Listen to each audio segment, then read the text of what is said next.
The surface of Lake Titicaca covers 5,000 square miles of the Andes. It's the highest lake in the world.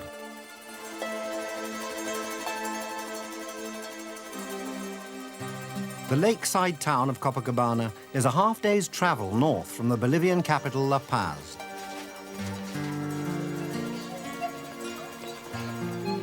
The Spanish colonized Bolivia 450 years ago. As important as the wealth they took away was the religion they brought with them.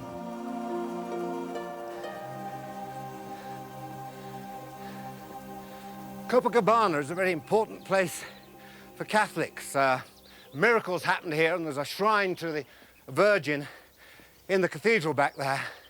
But also, you're expected to do a pilgrimage if you come here in honor of the Virgin, past the Stations of the Cross. This is number 3, up to the top of the hill, Cerro Calvario here. And as I started at just over 12,500 feet, it's a test of faith, I tell you. A test of other things, too. My body is not yet happy living life at 2.5 miles above the sea.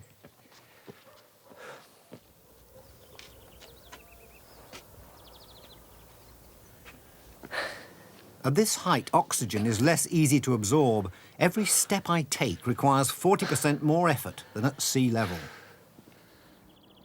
The scenery, mind you, is at least 40% more spectacular.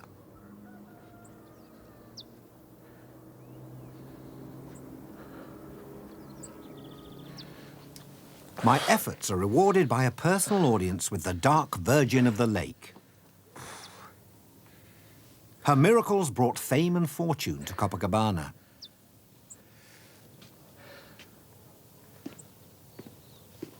The Spanish Catholics were not the first to sense the spiritual qualities of this place.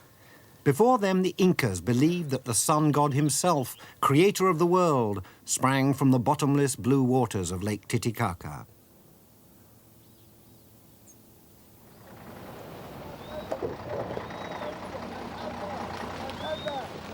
The lake straddles the 2 countries of Bolivia and Peru, and at San Pablo Tiquina, its narrowest point, there's a ferry service.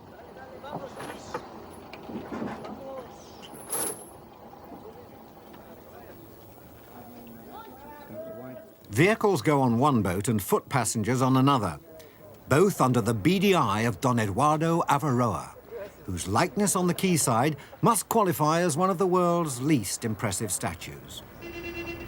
It's a gesture of defiance rather than glory, for in the war that it commemorates, Bolivia lost its entire Pacific coastline to Chile.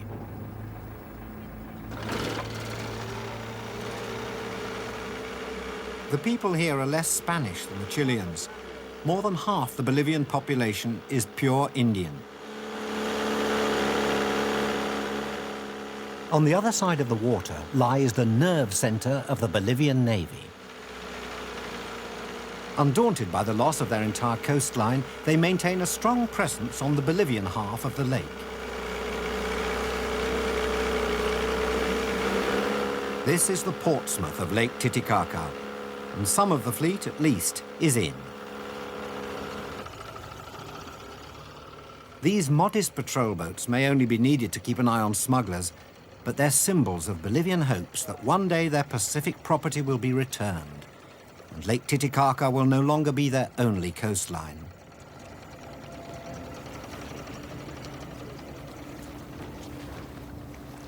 The boats that have plied the lake for most of its human history were made from tortora reeds. They still grow in thick, lush beds around the shoreline.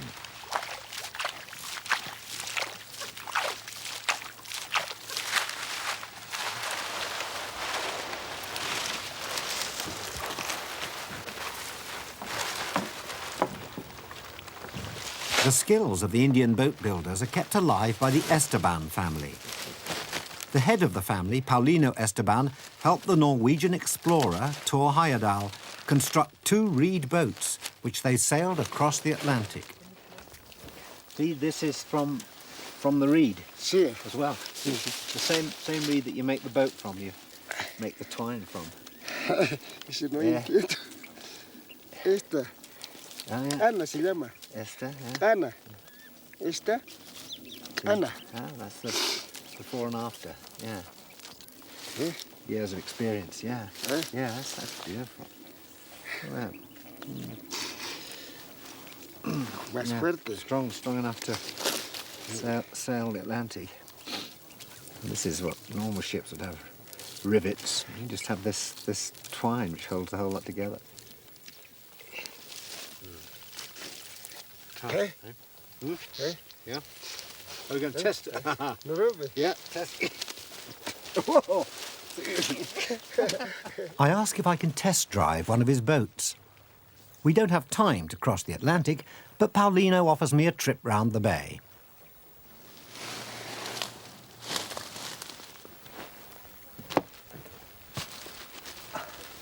Yeah, in about the middle. Oh, it's very, very precarious. Bueno, aquí. Ah, right. Now, ooh. That's a great waterborne sofa. A boat like this costs $40. On the lake, no extras. It doesn't waste fuel, costs nothing to run, and is made from constantly renewable resources, which I suppose explains why they're dying out. Unfortunately, there are no boats to take us across to Peru. We shall have to drive to the frontier at Kasani. Once we have crossed, we shall run along the Peruvian shore to catch a train from Juliaca, which will carry us over the Andes to Cuzco.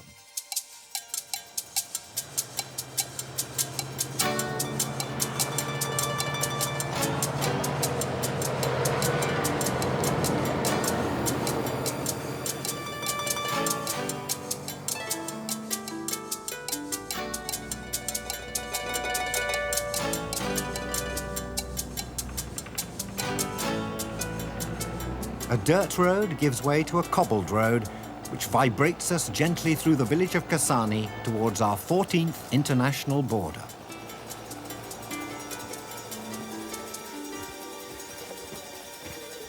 Well, this may look like the entrance to a farmyard, but actually this chain separates Bolivia from the rest of the world, or in this case, from Peru. I must say, in all my travelling, it's the least daunting border I've come across, but still, chain or no chain, formalities have to be gone through. Because we're the only people crossing out of Bolivia, they're delighted to see us and make sure the formalities last as long as possible.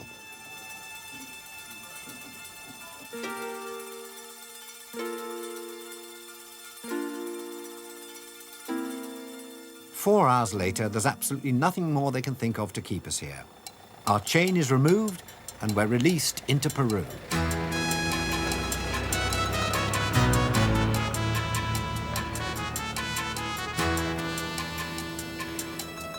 Our first stop in Peru is the port of Puno, home to 3 of the original Lake Titicaca steamboats.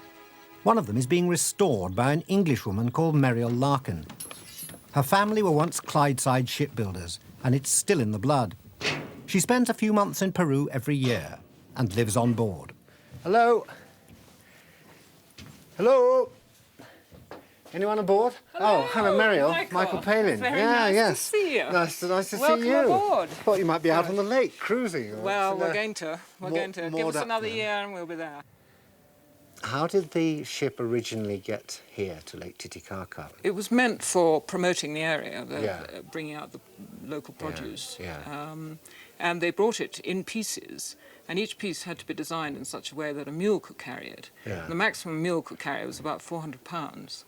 So having designed that and built it and packed it in packing cases, they brought it all the way to Arica, So that was how many pieces? 2,766. So all these bits, and they're very heavy. This is real sort of solid All iron. cast iron. Was on mules back over the Andes. How long did that take? Well, it took about 6 years. Yeah. Can we have a look around? 'Cause Yes, I'm please so do. Why not? interested in the Come up kit and to the Shall we have bridge. Muriel hopes that the Yavari, named after a local river, will soon be restored to her former glories, which were considerable.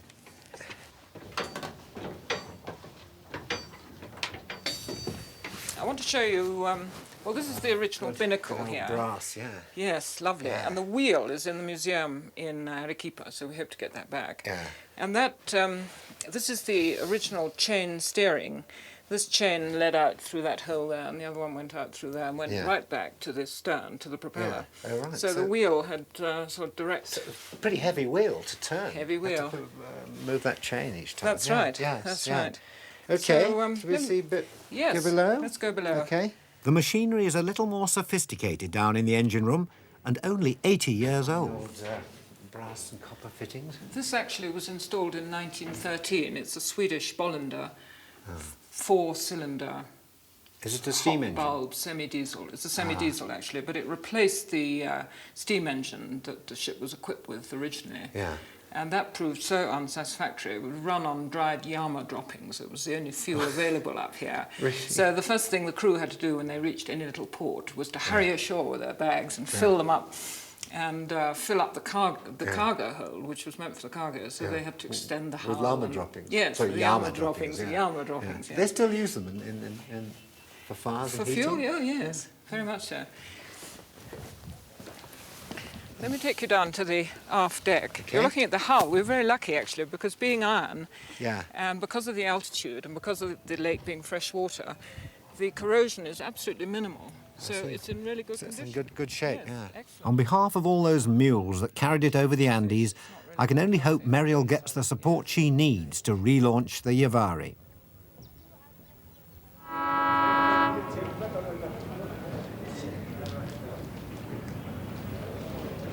Next day, we have considerable trouble launching ourselves out of Juliaca station.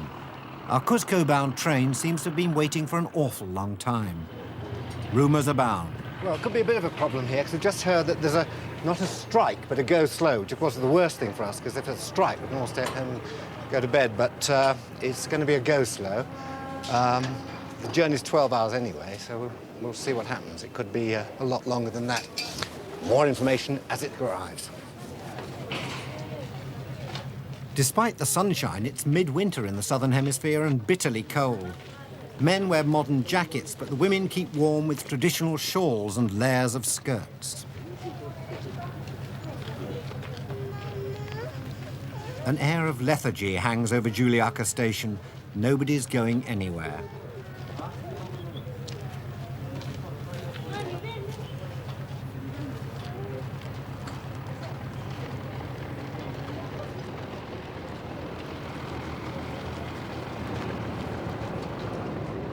Then, suddenly, the stillness is broken by an orgy of shunting.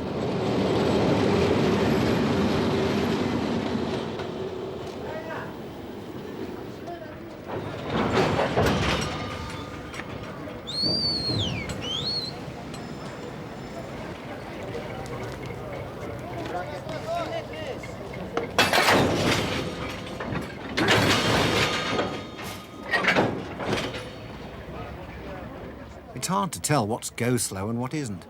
In a situation like this, it's do as the Romans do. Climb aboard and hope that the sheer weight of demand will persuade them to run the train. And it works. A few hours late maybe, but we're on our way to Cuzco.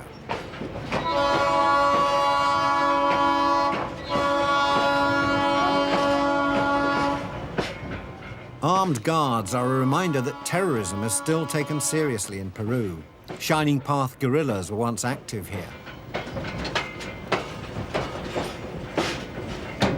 But you're never far away from a market in South America, and where there's a market, there's usually a fiesta.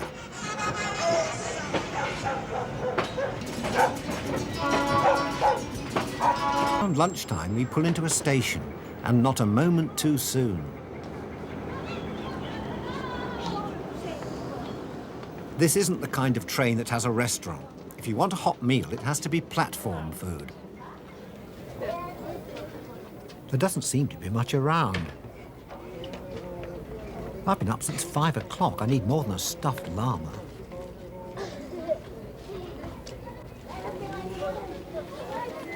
I'm a bit hungry now. Asado? Ooh. Oh, a little tasting first. Perfectly done. Very good roast lamb. Can you have a little bit? Be very good. No, don't worry about them. It's me there. Roast lamb in brown paper. Oh, thank you. Complete Sunday lunch. How much? ¿Cuánto es? ¿Cuánto es? Cinco. Cinco. Cara, Cinco. suave. There we go. Hey, don't bother them. Hey, oh, that's very expensive, that little brother. He's sort of like grabbed by a parrot. He's never been assaulted like that before. There's 5, look. And leave him alone, please. To the borders of Colombia, where it is the Amazon River. So this is where the big evil of the earth. They made it the center of their worship of the sun until the Spanish conquerors arrived and stamped their own mark on the city. We've arrived by chance in the middle of the Catholic festival of Corpus Christi.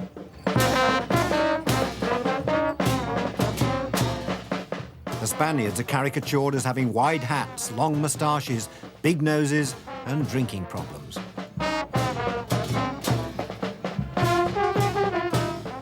The fact remains that fewer than 200 Spaniards overthrew the Inca Empire.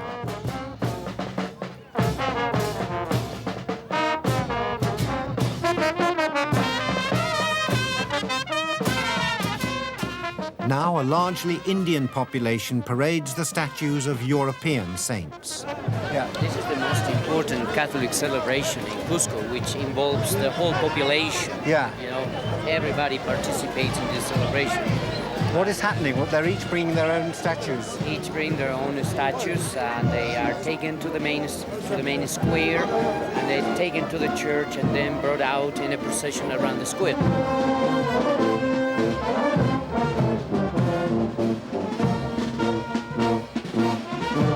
They look incredibly heavy. I mean, there were 50 people have came. a ton, or some of them could weigh almost 1 ton. What are they made of? I mean, Made is it real wood, silver? wood and plaster. Yeah. But the support is silver. Right, a silver Lined base. with silver, yes. So who carries them? Who are the people? People from the different parishes. Yeah. People who stay close to the church. Yeah. And they think that by participating in this, they are going to be blessed and they're going to be protected. And there's a lot of... Are they vying with each other? I mean, the bands seem to be playing against each other. Yeah, they seem to follow the rhythm of the band. Yeah. Yes. So, extraordinary thing to see. yes, Really. and people fight, struggle to be one of those. Yeah, well, I mean, just then we were... Bearers, we were being pushed out of the way. It's very serious Right. business.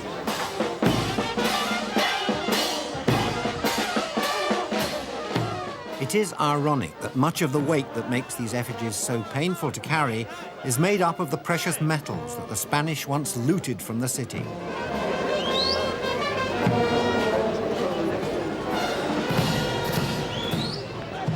When all the saints have been paraded into all the churches, my companion Wilbur and I have the square more or less to ourselves. Well, quite out of breath after all that. That was a great stroke of fortune. But now you can see the square sort of cleared a bit. Yeah. What is the square sort of mean? Was this originally Inca? Yes, this was the former square of the Incan city. And you know, Cusco was the capital. Yeah. So the palaces of the Incan rulers were arranged around this square. What we've just seen. Yes. The Incas would have made their own ceremonies like that here. Yes, something similar to what we have seen now. Different religion. Different religion. The Spanish not only grafted their festivals onto existing ceremonies, but built their churches on top of Inca temples.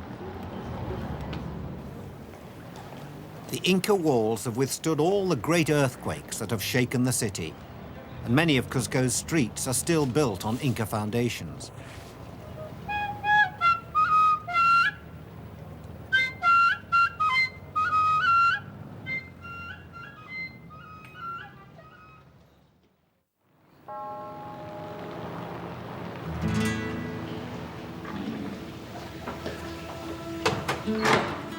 Spanish colonial architecture is better preserved in Cusco than almost anywhere else in South America.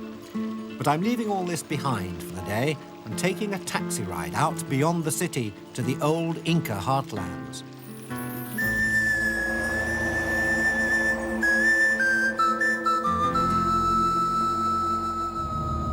Gracias. Gracias. Muchas gracias aquí. Sí, sí. Facebook working. Gracias. Farms. We're heading towards the Sacred Valley, a fertile buffer zone between Cuzco, the mountains, and the jungle beyond. Watered by the Urubamba, fields produce 360 varieties of potatoes and rich crops of maize and barley.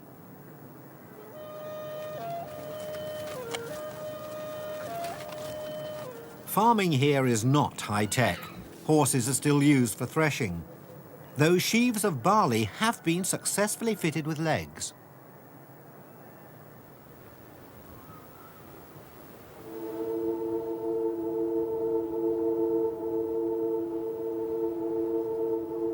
At the end of the valley, where the river disappears into dark ravines, the Incas built granaries high on the side of the mountains, where the grain would be kept cool, dry, and safe.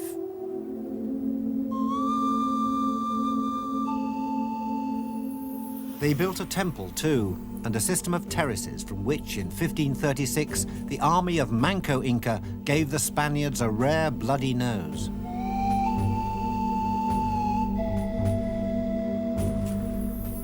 All this served an empire that lasted little more than a century.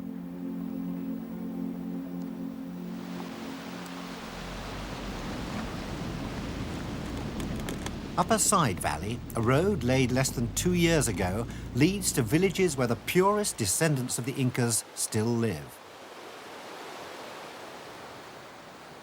They raise llamas, or llamas as I must learn to call them.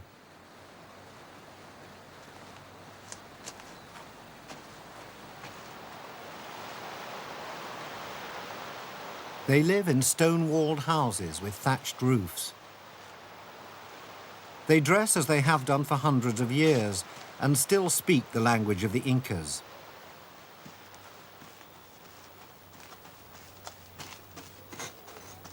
This must have been how it was before the Spaniards came.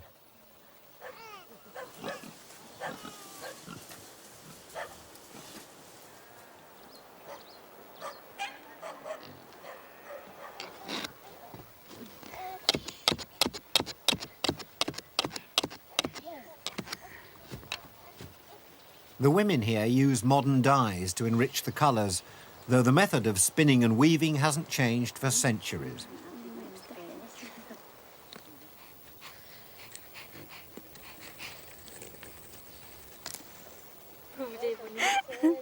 Things will change much faster now the road is built.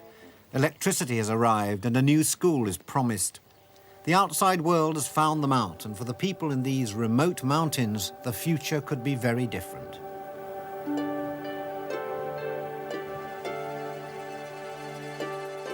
The Pacific coast of Peru is largely barren and thick with cold sea mist at this time of year. So we've chosen to go north by an inland route.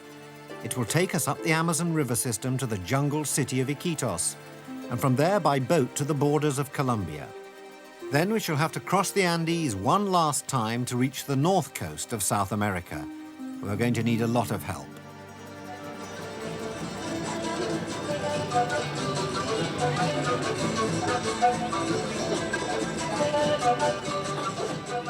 I've been given the address of a pub in Cuzco run by an Englishman who now lives in Peru.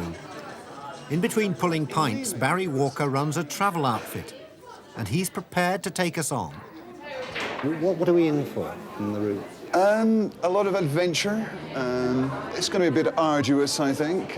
We've been in mountains really up to now, almost all the way up from Cape Horn. So I suppose we're going down into almost to sea Well, what we're level. going to do is we're going to slide over the east slope down through the cloud forest, basically, following a major river, a major Amazon tributary, but it's very little travelled. Very few foreigners do the route.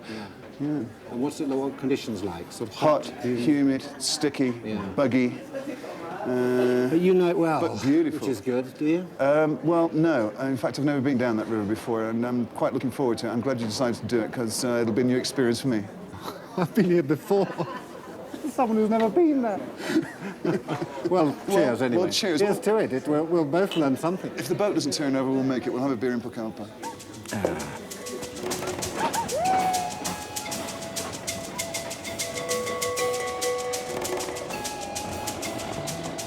Our adventure begins almost conventionally on a train out of Cuzco, bound for Quillabamba, 100 miles north.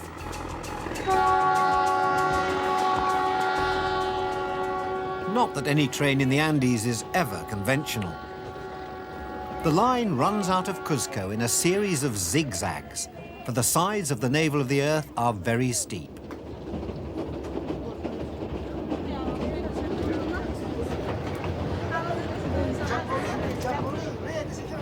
The city itself lies at 11,000 feet, and we have to climb another 1,000 feet just to get out of it. Our speed is so leisurely that local children have time to get on and off and work the coaches.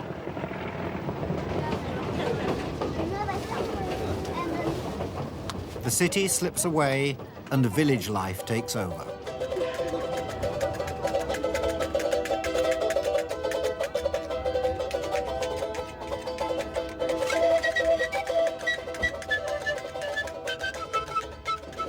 All human life is here, Barry, this train. Yes, local train to Quillabamba. Everyone uses it. It's their only means of transport on this stretch. I wish there was, wish they had smell-o-vision, because there's a wonderful sort of odour of onions pervading the coach. Why is that? Is it just local speciality? We've just come through the onion town, Anta, which is very famous for the onions it produces. So they've all been loaded on here to go further down the line. Well, most of them are up here, actually. I think most of them are around our seat, actually. So we go on to Quillabamba. Yep, end of the train line is Quillabamba. Yeah. That's where we leave the train, and but after that we've still got 7 or 8 hours on very rough roads to get to our boats. You say that with a slight smile, Barry, which I don't think becomes you. It's a rough road. It's a rough road.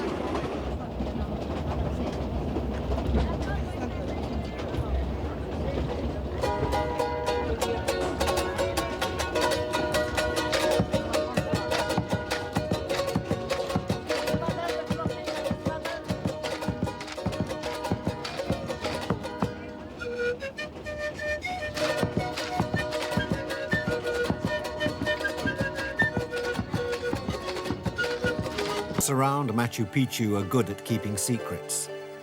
Only the cloud on their summits indicates the rainforest that lies beyond.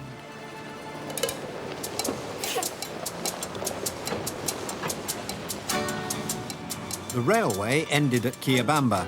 We're now on our way to Kiteni, where the road ends.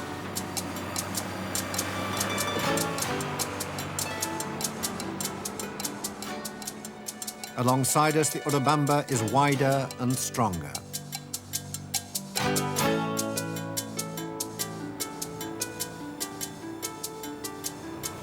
As we drop down into the foothills of the Andes, the bare brown fields of the high plateau are a fast receding memory, and the heat is back.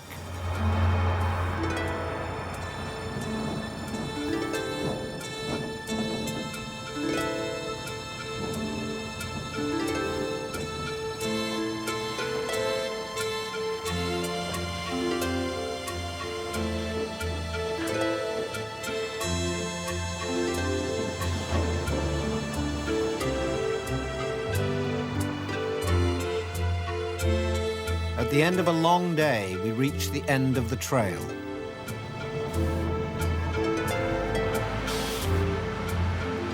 The grubby little settlement of Kiteni, where the main street is a patch of waste ground and there's a whiff of sewage in the air. Kiteni is the highest navigable point of the Urubamba. From here, the river makes a sharp right turn and flows due north. About 50 miles upstream, it passes out of the Andes and into the Amazon basin. But first, we must negotiate rapids that run through a ravine known to the Indians as the Pongo de Manaique.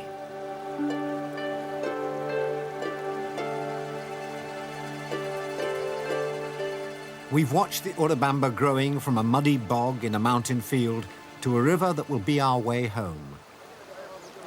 The hand-picked boatmen pack all we need to be self-sufficient. For the next 8 days, we will be eating, sleeping, and tackling the white water together. There's the old generator. Is he taking our boat? Yes, he's driving us. Great. What, 2 men per boat, is it? 2 men per Yeah. boat, yeah. One on the front, Yeah. indicating in the tricky bits the Yes. route. Right, yeah. We've got the spare motors, I'm pleased to say. We brought 1 for each boat plus 2 spares, just in case. What, the spare outboards? Yeah, God, really? yeah. Where are they? I don't Under see that green them. Oh, tarp right, yeah, there. yeah.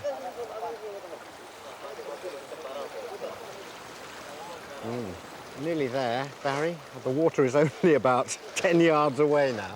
I think this is the most nervous part of the trip for me. I've read so many Yeah. accounts of early explorers. I'm a bit nervous, I must say, going down here, but the boatmen say it's going to be okay, so hopefully it will be. Yeah. Well, I'm excited. I am excited. Well, so because, am you know, I. we've got I'm to so get am closer I. and closer. I just want to go. I want to go. Soon after 10 in the morning, on a grey, rain-beckoning day, my wish comes true.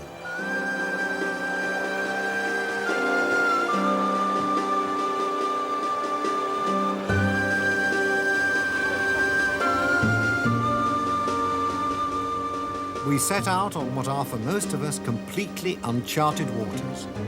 And just to make me feel a little more nervous, Barry makes me don a life jacket.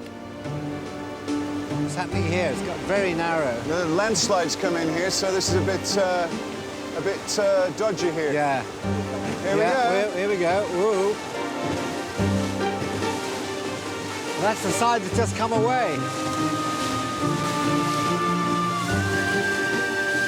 Yeah, look at this. Whoa, big wave, watch out.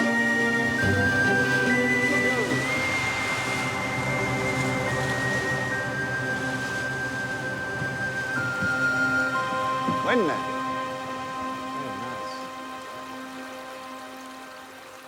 Conditions on the river can change quickly from docile to lethal.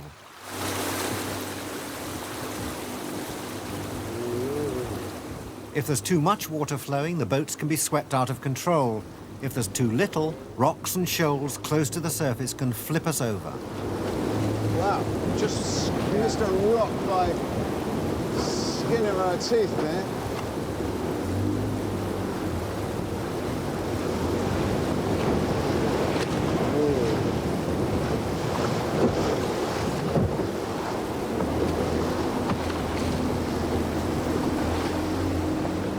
Whatever the state of the water, Gustavo looks reassuringly calm.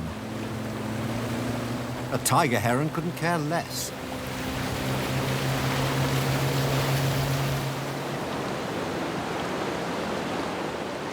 There seem to be a few more rapids than we were promised.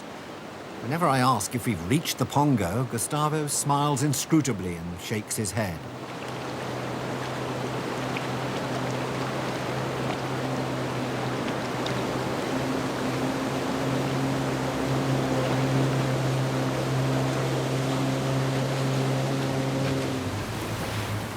Halfway through the day, we pass into the territory of the Machigenga Indians.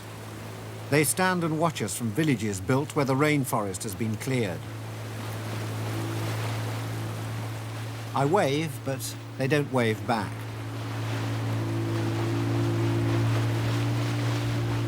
Maybe it's understandable. On tributaries higher up the river, there are Indian tribes who have only just come into contact with white men.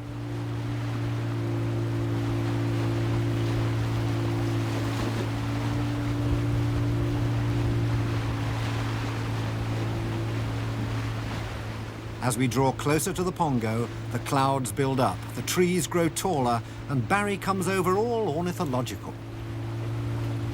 It's a bit of a bird safari for you, isn't it, as well? Is that really is that the main reason you're so excited about doing this new bit of river for you? Not particularly the birds, actually doing a new river, but the birds are very interesting here. I mean, right where we are, there are more species of bird per square mile than anywhere else on the planet. Yeah. Peru has about 1,700 species, and a lot of them are concentrated in this forest here. Are there any bird species that are you would call intelligent in the sense they interact with man? Is it? I think perhaps the parrot family are perhaps more intelligent than the rest. They seem to catch on to things pretty quickly. Hello, miss. I have this parrot that I bought not half an hour ago, and it's very boutique. Yeah, we know all about that. Ahead of us, the Pongo is looking more and more like the entrance to some dark and threatening tunnel.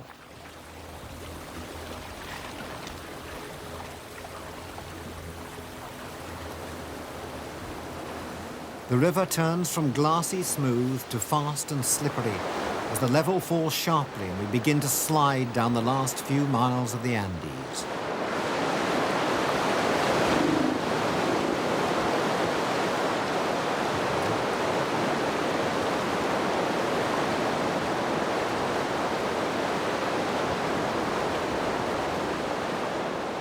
Then, just as I think we're being incredibly brave, Yeah, that's the way to go.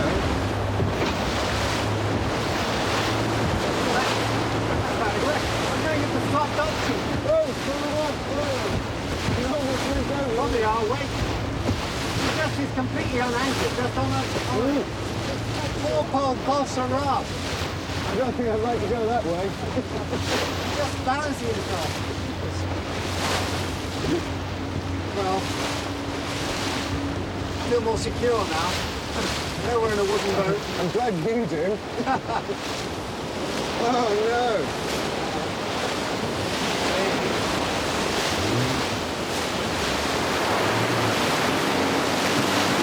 These are still the approaches, is that right? Oh, yeah, this is okay. This is close to the tip. And it's like this. Yeah. 15 minutes of whirlpools and turbulence.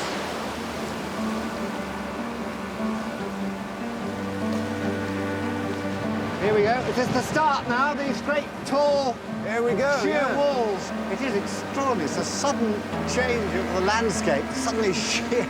And it's raining. Look at that, isn't it incredible?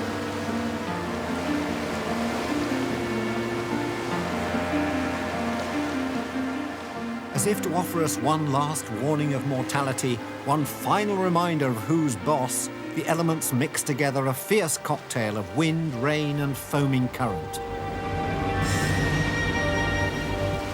Glistening granite walls loom ahead like slowly closing doors.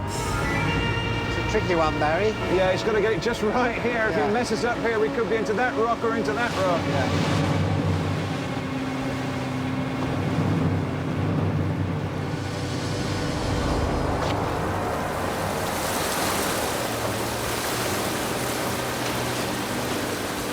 Very narrow now, isn't it? This whole river just squeezed in.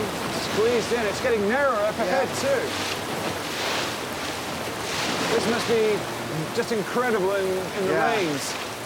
It's the fact the rock is black, the weather's clouded over, it's beginning Misty. to drizzle. It's like someone described them as the gates of hell.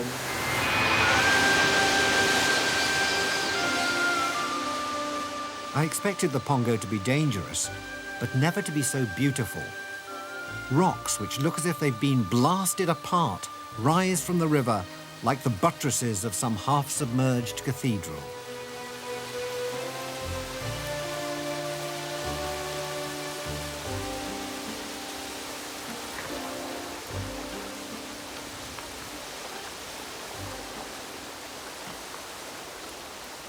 After the noise and chaos of the rapids, the river has fallen still and quiet. The only sound is from the water pouring out of the jungle, carving a weird and wonderful architecture on the canyon walls.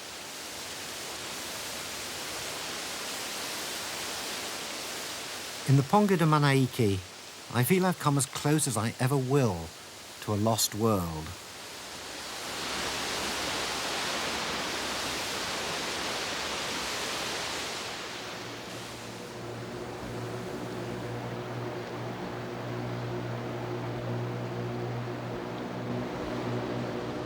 The dramatic beauty of the Pongo passes in less than half an hour. The current that was so angry now sweeps us imperiously past the last two granite portals and out of the Andes.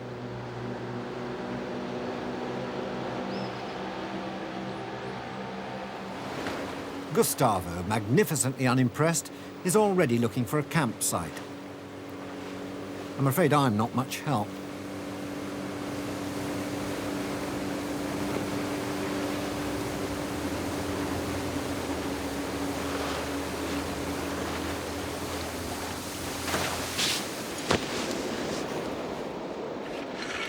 A sandbank, hopefully free of jungle creepy crawlies, is chosen as our home for the night. River travel, I've decided, is 1% beauty and 99% practicality. The need to eat, sleep and dry out plays havoc with your sense of wonder.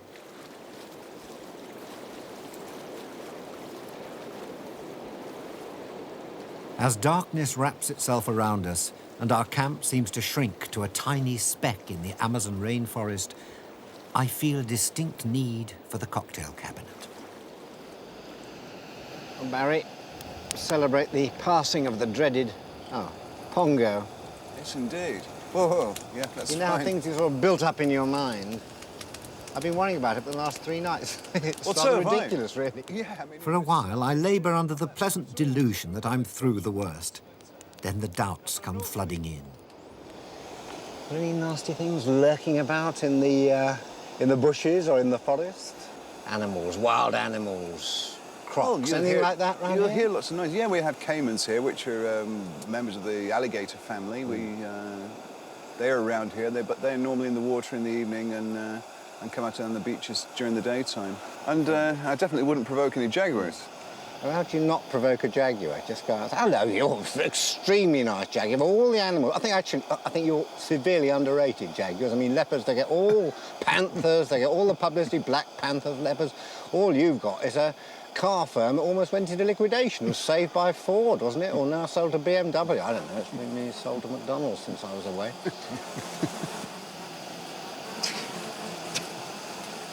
It's like Insect Corner in here, isn't it? Hello, on Insect Corner tonight, we have 43 types of moth, 4 bugs and a sandfly. Anyway, cheers. Here's to a good first day's travel. Yeah, here's to getting through the Pongo. Yeah, getting through the rum at this rate. Ooh, actually, rum and horsefly is damn good.